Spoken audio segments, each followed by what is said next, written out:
Assalamualaikum warahmatullahi wabarakatuh. Perkenalkan, nama saya Fani Nurita Zahra dengan nomor NIM 2106192 dari sektor 3 UMA. Di sini saya ingin menjelaskan materi kelas 5 dengan mata pelajaran ilmu pengetahuan alam, yaitu yang bertemakan makanan dan kesehatan. Nah, teman-teman, sebelumnya saya ingin menjelaskan apa sih hubungan dari makanan dan kesehatan itu sendiri. Nah, makanan itu memiliki peran penting untuk kesehatan manusia, yaitu sebagai sumber energi.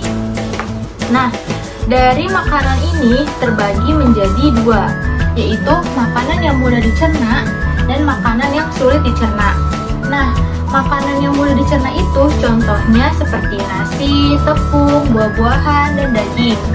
Dan makanan yang sulit dicerna itu adalah contohnya itu sayur mentah, makanan cepat saji, dan lain-lain. Nah, zat-zat apa sih yang dibutuhkan oleh manusia? Nah, yang pertama itu ada karbohidrat. Nah, fungsi dari karbohidrat itu tersendiri yaitu untuk menghasilkan tenaga dan energi. Nah, jadi kita membutuhkan karbohidrat itu sebagai sumber tenaga dan energi kita. Kalau misalnya tubuh kita kekurangan karbohidrat, sudah pasti akan lemas, lesu, jadi tidak bersemangat. Nah, contoh dari karbohidrat itu salah satunya adalah nasi. Nasi yang sering kita temui itu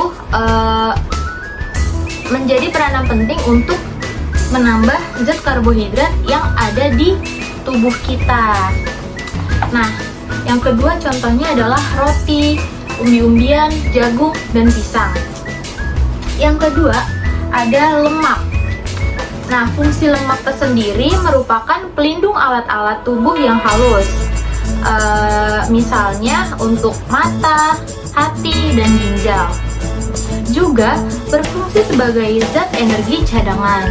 Jadi kalau misalnya kita zat karbohidratnya kurang, itu kita bisa dilengkapi oleh lemak. Nah, contohnya itu dibagi menjadi dua. Ada lemak nabati, ada lemak hewani. Nah, contoh lemak nabati itu apa sih?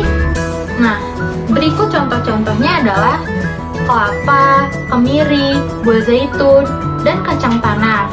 Sedangkan contoh lemak hewani itu adalah daging, susu, keju, dan mentega.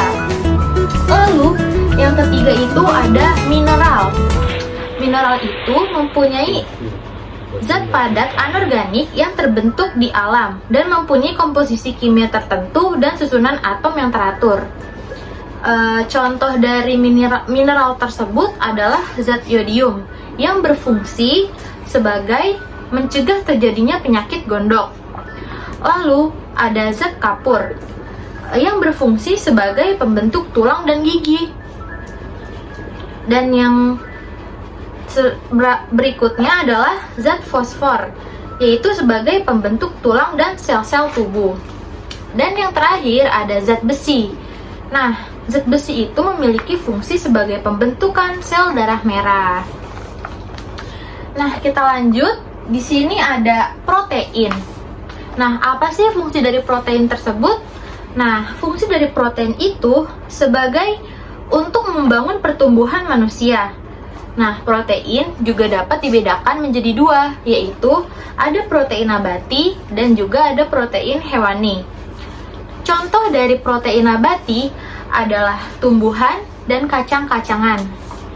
Nah, selanjutnya protein dari hewani itu ada ikan, telur, dan daging.